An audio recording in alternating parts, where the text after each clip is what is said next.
Pero bago tayo magpatuloy ay pakilike ang ating video. Ganun din ang subscribe button, pati na rin ang bell icon para lagi tayong updated sa mga parating ko pang mga uploads.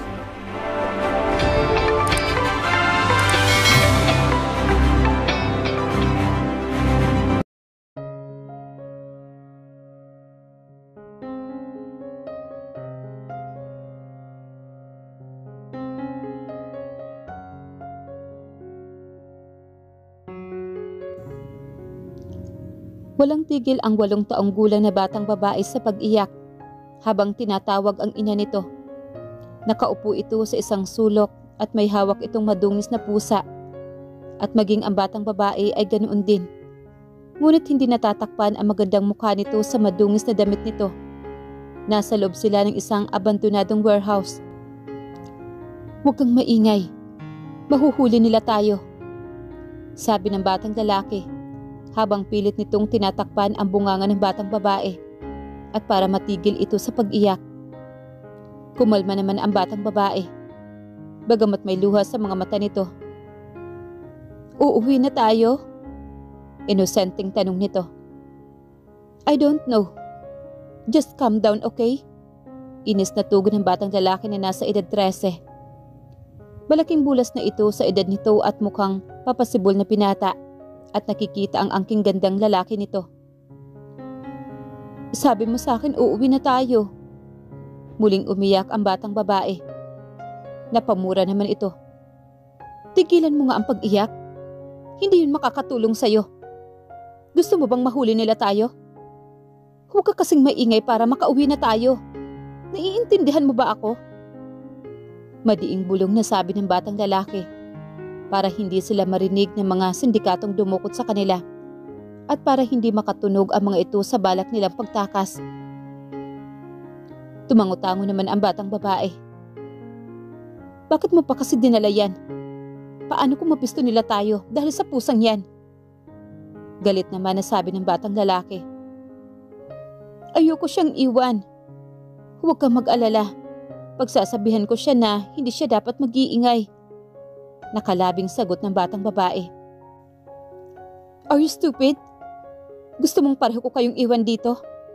Pag ako napuno sa'yo, itatapon ko yan." Tila takot siya sa bantang iyon ng batang lalaki. "Huwag please, maawa ka. Promise, hindi kami mag-iingay," sabi niya at hinawakan pa ang ulo ng pusa at hinaplos-haplos yun. Hinawakan ng batang lalaki ang balikat nito. "Hey, you little kitten. Listen to me carefully. Iiwan mo na kita dito. I just need to check kung may mga tao pang gising." Naalarma naman ang batang babae dahil iiwan siya nito. "Babalikan mo ba ako?" Tinitigan siya nito. "Oo, kaya huwag kang aalis dito. Hintayin mo ang pagbabalik ko. Naiintindihan mo ba?" Tumango-tango ang batang babae. "Okay, I have to go." Akmang aalis na ang batang lalaki nang napigil ang paghakbang nito dahil hinawakan ng batang babae ang laylayan ng damit nito sa likod. Napatingin ang batang lalaki dito. "Promise?" sabi ng batang babae at sa kamarahang ngumiti. Sa tulong ng munting liwanag na tumatama sa kanila, namangha ang batang lalaki sa ngiting yun at kakaiba sa mga ngiting na silayan niya noon dito. Bumilis ang pintig ng puso nito at maging ang pisngi nito ay nagiinit. Natulala na nakatitig siya dito. "Magsalita ka naman. Pag hindi ka nag-promise sa akin, magtatampo ako sa'yo." Masungit na sabi nito. "I promise." Balik nitong tugon din sa batang lalaki. Sa kauna-unahang pagkakataon, nasilayan din ng batang babae ang ngiting iyon dahil hindi pa niya nakikita itong ngumiti at palagi itong masungit sa kanya. Sa sinabi nitong iyon, ay nagbigay ng assurance na makakabalik ito. Pagkatapos noon tuluyan na itong umalis. Nangako itong babalikan siya at panghahawakan niya iyon. "Kitty, huwag kang maingay ha. Magagalit siya sa atin," sabi ng batang babae at muling hinaplos-saplos ang natutulog ng pusa. Ngunit tila bakit tagal ng bawat minuto. Hindi pa rin bumabalik ang batang lalaki. Hanggang sinilamon siya ng antok at nakatulog. Naalimpungatan ang batang babae nang makarinig ng mga putukan sa paligid. Tuluyan na siyang napalahaw ng iyak. At ang pag-asang babalikan siya ng batang lalaki ay mukhang hindi na mangyayari. "Mama, papa ko!" Iyak na bigkas niya. Natigil ang pag-iyak niya nang kung anong kamay ang humawak sa kanya at laking gulat niya ng ibang tao ito. Nagpumiglas siya at nagsisigaw. "Huwag po! Bitiwan niyo po ako! Huwag!" Sigaw ni Eunice na magising siya sa masamang bangungot na yun ng kanyang nakaraan. Nagpumiglas siya nang maramdaman ng may nakahawak sa kanya mga kamay. "Huwag! Bitiwan niyo ako!" Muling sigaw niya. "Hey! Wake up!" Boses iyon ni Jackson. Saka lang siya nahimasmasa nang marinig ang boses nito.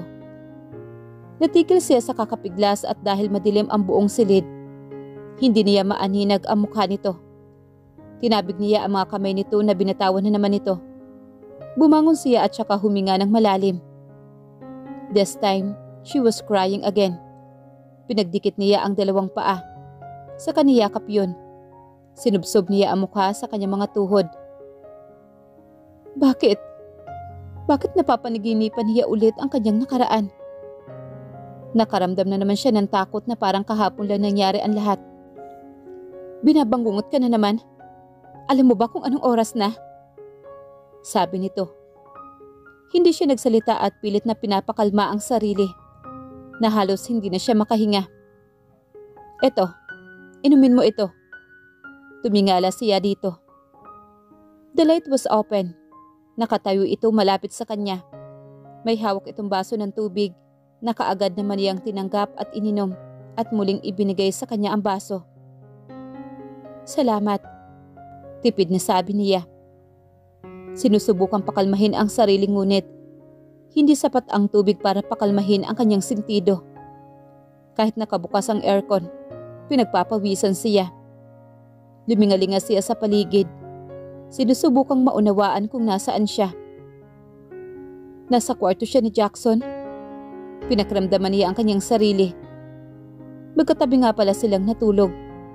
Tinakot na naman siya nito kaya napapayag siya nitong matulog ito sa tabi niya. Napatingin siya sa alarm clock. Ang mga pulang digital na numero ay kumikinang sa dilim. Naalala niya noong mga time na madalas siyang magising na madaling araw dahil sa bangungot na yun. No wonder to comfort her. Kahit ang kanyang ina hindi siya nito binigyan ng halaga. Sinisisi siya nito sa pagkamatay ng kanyang ama. "Will you stop crying? Lagi kang umiiyak simula noon. Ginising mo ako sa mahimbing na pagkakatulog." Reklamo nito.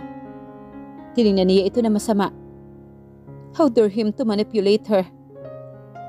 "I'm sorry kung naistorbo ko ang tulog mo. Hindi mo kasi alam ang mga pinagdadaanan ko." Wika niya habang umiiyak. Ngumiti naman ito. "Hindi mo man lang alam kung ano ang pinagdadaanan ko sa nakaraan? Ang karanasan mo ay walang halaga kung ikukumpara sa akin." Makahulugang sabi nito. Ano ang pinag-uusapan nila? Hindi siya nakaimik sa sinabi nito. Tinignan niya ito na may luha sa kanyang mga mata at nagkatitigan sila. Punong-puno ng misteryoso ang mga mata nito. Hindi niya rin mabasa ang ekspresyon sa mukha nito. Blanko silang nakatingin sa isa't isa. At sandaling katahimikan. Siya ang una nagbawi ng tingin dito. Hindi niya kayang makipagtitigan dito sa parabang matutunaw siya anumang oras. Kahit bagong gising ito, ang katotohanan magandang lalaki pa rin ito. Nakasuot ito ng roba. Nakikita niyang sexy siya. O anong meron sa kanya? Hinahangaan ba niya ito? Kung anuman ang pinagdadaanan nito, wala na siyang pakialam. Galit siya dito. Huwag ka nang iiyak muli sa harapan ko. Galit ako sa mga babaeng mahihina. Sabi nito at naglalakad patungo sa closet nito. May kung anong kinuha ito doon. Paano ko ipapaliwanag kay Jackson ang isang komplikadong bagay? Hindi din naman ito maniniwala sa kanya. Kahit na magkwento siya ng totoo na ayaw niya na itong ungkatin pa. Natatakot ako na hindi ka na makabalik sa pagtulog. Sabi niya sa namamaos na boses. Nagmamalasakit ba siya sa kanya? Imposible yun. Hindi niya ito nilingon at alam niya na sa tabi na niya ito dahil naramdaman niya na umaalog ang kama. Napalingon siya dito nang maramdaman ang bagay na iyon na tumusok sa kanyang kaliwang braso. Hindi! Naghihisterya sang sabi niya. Tumingin siya dito na may ngiti sa mukha. Para siyang isang delikadong psychopath. Huwag kang mag-alala. Bulong nito sa punong tainga niya. Napagtanto niya na si Jackson ang pinakamalaking bangungot niya. Kung mananatili ako sa kanya, mamamatay ako. Mamamatay talaga ako. Hinila niya ito palapit sa kasiya na himatay. Nagising si Eunice kinabukasan dahil sa sikat ng araw na tumatama sa kanyang mukha at mahapdi iyon. Bumangon siya at sinapo ang ulo. Medyo kumikirot iyon. Ano nangyari? Nang maalala niya ang nangyari na madaling araw, kaagad niyang tiningnan ang katabi. Pero wala na si Jackson sa kanyang tabi. Tiningnan niya ang katabing orasan. It was 10 o'clock in the morning. Naalala nga pala niya na wala siya sa bahay nila. Nasubrahan nga siya sa tulog pero bakit pakiramdam niya hinang-hina siya? May kinalaman ba ang paghihina niya sa tinurok sa kanya ni Jackson? That man was totally insane. Bakit siya nito tinuturokan ng pampatulog? Kung wala din naman pala itong balak na gawan siya na masama. Ano ba talaga ang balak nito? Pamilyar sa kanya ang karanasang yun noong kinidnap siya. Nahagip ng kanya mga mata ang isang box na may sticky note sa itaas niyon. Kinuha niya yun at binasa. Kunin mo yung phone at tawagan mo ako agad. Huwag mo akong galitin ulit. Jackson. Ano na naman kaya ang kinagagalit nito? Ako nga dapat ang magalit sa'yo. Anang isip niya. Sa galit niya ay nilamukos niya ang papel na naparabang si Jackson yun at ibinato sa kung saan.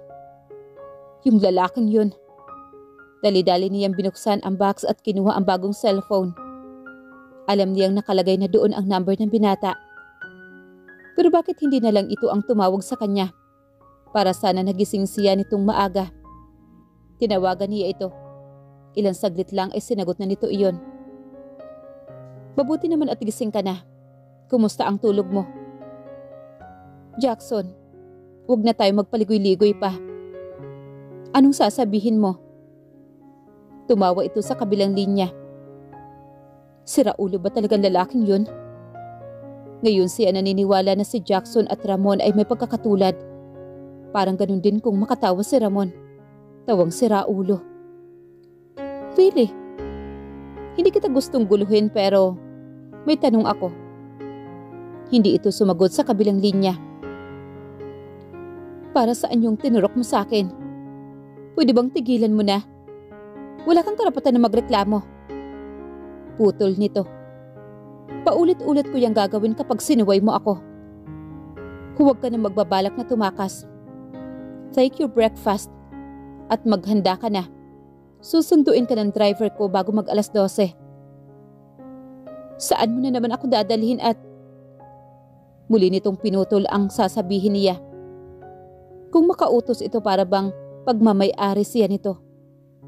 Kailan siya makakalaya sa presensya nito? Hindi lang yun. Ikakasal pa siya dito. Kinagat niya ang ibabang labi. Nagpupuyos ang kalooban na tumayo siya. Naipit ng mga paa niya ang pinakadulo ng suot niyang pajama. Natalisod siya at muntik na siyang sumulsob sa sahig dahil sa haba ba naman ang suot niyang pajama na lagpas paa niya. 5'7" ang height niya. Samantalang si Jackson naman ay nasa 6'2". Marahil ito. Hindi sa maliit siya sadyang malaking tao lang talaga ang binata. Ang suotin ang damit nito ay hindi siya komportable. Wala rin siyang suot na panloob. Pagkatapos niya mag-shower, wala siyang ibang choice kundi ang suotin ang damit nito. Hindi daw ito sanay na may katabing nakasuot ng jeans. Nakapagtataka man, Walang ginawang masama sa kanya ang binata. Pero ano ang kailangan nito sa kanya? Imposibleng wala itong hihilinging kapalit. Tinungo niya ang banyo at ginawa ang morning routine niya. Pagkatapos maligo, naghahanap siya ng masusuot. Pero wala siyang mahanap. Kumuha na lang siya ng bathrobe at isinuot yun, habang ang kanyang mahabang buhok iniikutan niya ng towel. Ano ang susuotin niya pag alis? Nawala ang pagmuni-muni niya nang tumunog ang doorbell. Sino kaya yun? Tinungo niya ang pintuan. Sumilip siya sa peephole at nakita niya ang isang lalaking nakasuot ng black suit at may dala itong paper bag. Bubuksan ba niya yun? Paano kung masamang tao pala ito?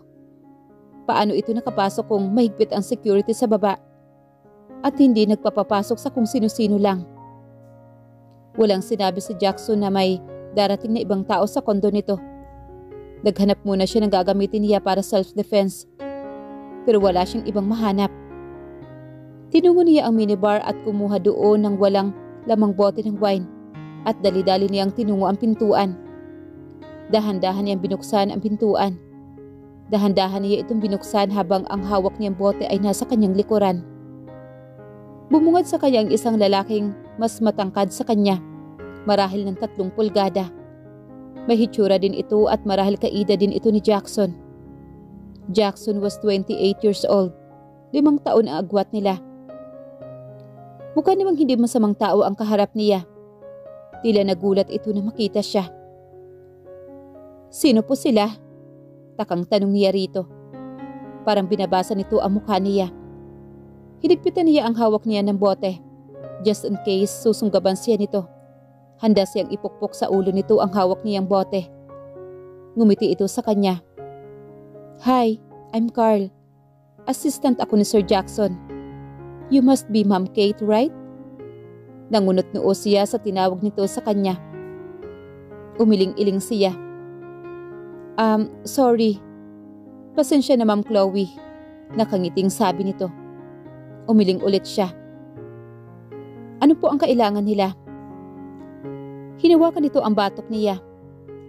Ma'am Bea, pinabibigay nga pala ni Sir tong damit mo na nag-take out na din po ako ng breakfast. Yun kasi ang bili ni Sir. Nakangiting sabi nito bagamat parang nanginginig ang kamay nito. Naiabot nito ang paper bag at tinanggap naman ang kanan niyang kamay dahil hawak niya ang bote sa kaliwang kamay niya na nasa likod. Okay, salamat. Nakangiting sabi niya at marahang yumuko.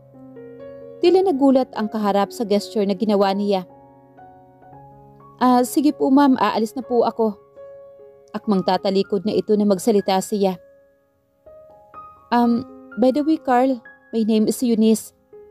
Salamat ulit dito ha. Take care. Lanlaki ang mga mata nito sa sinabi niya. Naku patay. Ang dami-dami kong binanggit na pangalan. Bulong na wika nito. Natawa naman siya ng lihim sa sinabi nito. Okay lang Carl, wala naman kaming relasyon ni Jackson. Kaya hindi mo kailangang magalit. Napahawak ulit ito sa batok nito. Sige ma'am, mauna na po ako. Tumango-tango na lang siya. Sa dami siguro ng babaeng dinadala ni Jackson sa konto nito, maging ang assistant nitong mukhang kabisado na nito ang mga pangalan ng mga babae ng binata. Pero nakalimutan lang ni Carl na kung sino-sino sila. Mabuti naman iha, nakabalik ka. Nakangiting bungad sa kanya ni Lula Maria nang muling makarating siya sa mansyon nito. Tila masaya ito na makita siya. Pangalawang beses na siyang bumalik sa mansyon ng mga ito. Maganda ang mansyon ng mga Sylvester. Mansyon ng isang bilyonaryo. Ang luho sa kanyang sarili ay malinis at walang batik. Ang isang mapanukso na bahay ay may kamangha-manghang panloob na mga tampok ay ang mga pangarap ng bawat tao. Ang bawat tao ay nagnanais na mamuhay sa kandungan ng karangyaan ngunit kakaunti lamang ang maaaring magpatupad ng pareho. Ang pagkakaroon ng maraming bahay ay parang pagtatayo ng mga kastilyo sa hangin. Ang kulay ng bahay ay puti, maliwanag o maputla ang kulay. Ang isang bagay na maliwanag at maaliwalas na espasyo na nagbibigay ng maraming natural na liwanag ay maaaring makapagpataas ng isang kalooban. Ang pangkahalahatang disenyo ng bahay, ang unang bagay na dapat mong isipin pagdating sa kahusayan ng enerhiya at kaginhawaan sa paligid. Bagamat pangalawang beses na siyang nagtungo sa mansyon ng mga Sylvester, hindi pa rin niya mapigilan ang hindi mamangha. Mapapagod ang sinumang magpunta sa mansyon ng mga ito dahil na din sa napakaluwag nito. Ito ay hindi makatarungan na ang mga Sylvester ay dapat magkaroon ng lahat ng ito, lahat ng karangyaan ito, at siya ay wala. Mas mababa sa walang ngayon. Nauna na siyang nagtungo sa Tagaytay. Ang driver ni Jackson ang naghatid sa kanya. Susunod na lang daw si Jackson. Mas mabuti na din yun para hindi na niya muna makita ito. Nakarating sila ng driver nito ng alas 4 ng hapon. Sinuklian din niya ng ngiti ang matanda. Hindi po ako makakatanggi sa apo niyo, Lola. Tumawa naman ang matanda. Eunice, I have something to tell you. Bigla naman itong sumeryoso. Ano po yun? The favor that I'm asking you. Nasa kwarto ulit sila ni Lola Maria at ang mga magulang naman ni Jackson. Mamayang gabi pa daw darating, nasa business meeting daw ang mga ito. Bakit po? Bakit po ba niyo ako gustong-gusto niyo po akong makasal sa apo niyo? Gustong-gusto kita para sa apo ko. Iyon lamang po ba ang dahilan?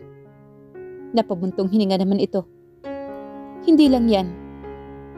Ang totoo, gusto kong makalimutan niya yung nararamdaman niya sa isang babae sa matagal ng panahon. Nagulat siya sa sinabi nito.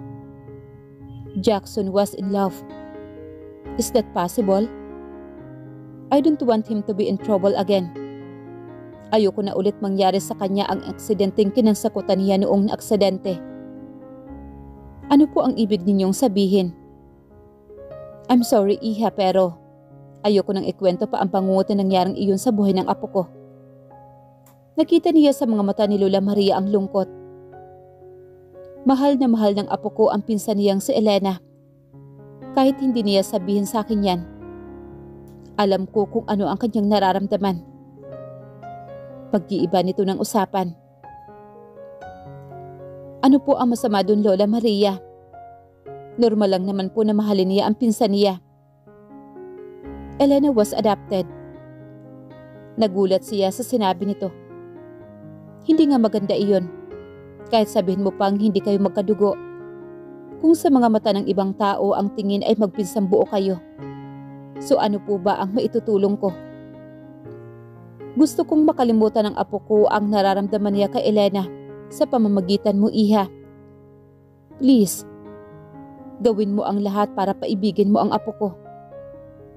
Iyon pala ang dahilan kaya siya gusto nitong makasal siya sa apo nito. Mahirap po ang pinapagawa niyo, Lola. I know, Iha. I just want you to distract him.